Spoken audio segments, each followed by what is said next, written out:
what you get in this life is nothing if you go to hell. So right now, every one of you must say, I want to go to Jannah, I want to go to paradise. When I die, I want Allah subhanahu wa ta'ala to be pleased with me. Then right now, the most important thing is that you die Muslim. There's nothing more important than that.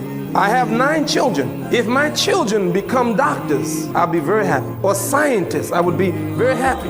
But I don't want them to become doctors and scientists and lose their deen.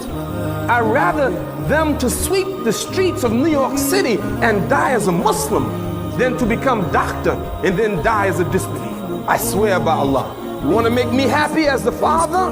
Be a Muslim. Just be a Muslim. Wake up every day. Thank Allah for giving you life. Every breath that you have, thank Allah for that. You got a home? You don't appreciate your home? It's too small? Thank Allah that you got a home. I've seen people in very bad condition. So be a thankful servant that whatever Allah gives you. But wallahi, I swear by Allah, if I had nothing, had no money, and homeless in a homeless shelter, or living in the street, or living in a park, I have everything because I'm Muslim. And if I can die Muslim, then I'm a happy man. And even though I may have nothing in this life, it doesn't matter. It doesn't matter as long as I have Islam. And if I have everything in this world and have no Islam, I have nothing. You have to think like that.